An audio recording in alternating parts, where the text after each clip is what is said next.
Pernah nggak sih teman-teman ngerasa apa yang kita punya tuh kok kayaknya nggak pernah cukup? Nah, hari ini kita akan bahas sebuah kisah kuno yang bisa banget mengubah cara kita melihat semua itu. Sebuah cerita tentang gimana rasa syukur ternyata bisa menciptakan kelimpahan justru dari hal yang kelihatannya kurang. Ya kan, perasaan kurang ini tuh kayak nempel terus gitu. Kita sering banding-bandingin diri sama orang lain, pengen ini itu lebih banyak, dan akhirnya lupa buat nikmatin apa yang udah ada di depan mata. Yuk kita coba bedah bareng-bareng, dari mana sih perasaan ini datang dan gimana cara mengatasinya. Jawabannya ternyata mungkin ada di sebuah cerita yang ya mungkin udah sering kita dengar dari Injil Yohanes. Tapi yuk, kita coba lihat lagi kisah tentang roti dan ikan ini pakai kacamata yang baru. Biar kita bisa nemuin pelajaran yang relevan banget buat hidup kita sekarang. Coba deh bayangin ya, ribuan orang kumpul di lereng bukit yang agak terpencil. Matahari mungkin udah mau terbenam, perut udah pada keroncongan. Mereka capek, lapar, dan semua mata tuh ngeliat ke satu orang, berharap ada solusi. Kebutuhannya bener-bener besar dan mendesak banget. Yesus ngeliat itu semua, dan hatinya tuh tergerak. Kasian banget. Tapi ini tuh lebih dari sekedar soal ngasih makan loh. Ini semacam ujian. Dia nanya ke murid-muridnya, bukan karena dia nggak tahu jawabannya, tapi dia pengen lihat, mereka ini beneran ngeliat dan peduli nggak sih sama orang-orang di sekitar mereka? Dan coba tebak, apa solusinya? Cuma ada 5 roti jelai, ini makanan orang biasa banget loh, sama 2 ikan kecil, itu aja, buat ngasih makan ribuan orang. Kalau dipikir pakai logika ya nggak mungkin banget kan? Jomplang banget antara yang ada sama yang dibutuhin. Nah, Andreas, salah satu muridnya, langsung nyuarain apa yang ada di pikiran kita semua pas lagi ngadepin masalah besar, tapi sumber dayanya minim. Tapi ini apalah artinya buat orang sebanyak ini? Ini kan suara logika, suara keraguan, suara yang sering banget kita dengar di kepala kita sendiri, ya nggak sih?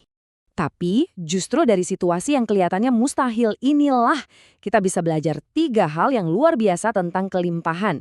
3 prinsip yang kalau kita terapkan bisa mengubah cara kita mandang kekurangan di hidup kita. Yuk kita bedah satu persatu? Oke, yang pertama dan ini fondasinya banget, hati yang peka. Jadi sebelum ada solusi, harus ada kesadaran dulu. Kelimpahan yang sejati itu dimulainya bukan dari apa yang kita miliki, tapi dari kemampuan kita untuk peka dan melihat kebutuhan di sekitar kita. Pesan Yesus ke murid-muridnya tuh jelas banget. Jadi pemimpin itu mulainya bukan dari strategi hebat, tapi dari rasa peduli dan belas kasihan. Fondasi dari setiap tindakan besar itu ya hati yang peduli. Coba deh kita ingat-ingat, seberapa sering sih kita nggak sadar sama kebutuhan orang lain karena kita terlalu sibuk sama urusan kita sendiri. Nah, setelah kita sadar ada kebutuhan, kita masuk ke pelajaran kedua. Dan ini nih titik baliknya.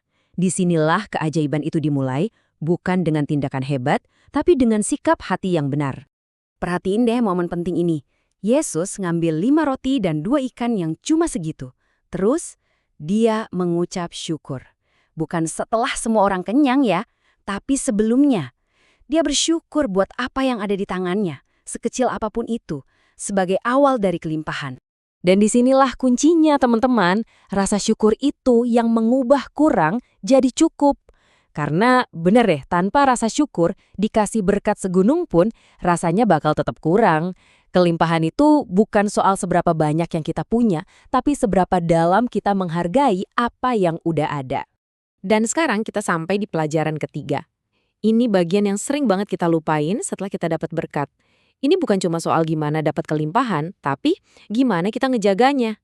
Coba pikirin, setelah ribuan orang makan sampai kenyang, harusnya kan ceritanya selesai ya, happy ending. Tapi ternyata belum. Yesus ngasih satu perintah terakhir yang kedengarannya aneh tapi penting banget. Kumpulkan potongan-potongan yang lebih supaya nggak ada yang kebuang.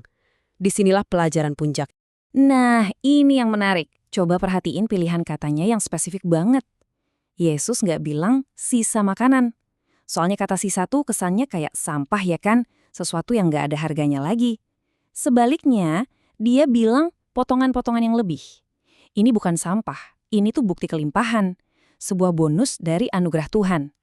Cuma dengan ganti satu kata aja, Yesus mengubah cara kita mandang segalanya.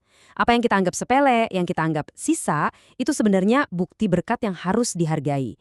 Jadi kalau kita buang, itu sama aja kayak kita nggak menghormati yang ngasih karunia itu.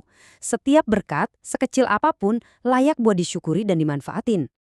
Oke, jadi gimana nih cara kita nerapin prinsip gak ada yang terbuang ini di hidup kita sehari-hari? Yuk kita ubah pemahaman ini jadi aksi nyata. Ini tantangan mingguan buat kita semua. Belajar menghargai setiap hal kecil di rumah. Ini mungkin kelihatannya sepele ya, ngabisin makanan di piring, benerin barang yang rusak sebelum beli baru, matiin keran air, tapi semua ini akarnya sama, rasa menghargai. Setiap tindakan kecil ini tuh cara kita bilang, makasih ya Tuhan buat berkat ini, gak akan aku sia-siain. Sebagai penutup, coba deh kita sama-sama renungin. Berkat apa ya di hidup kita yang selama ini kita anggap kayak sisa? Mungkin sisa waktu, sisa tenaga, atau bahkan hubungan yang kita anggap biasa aja.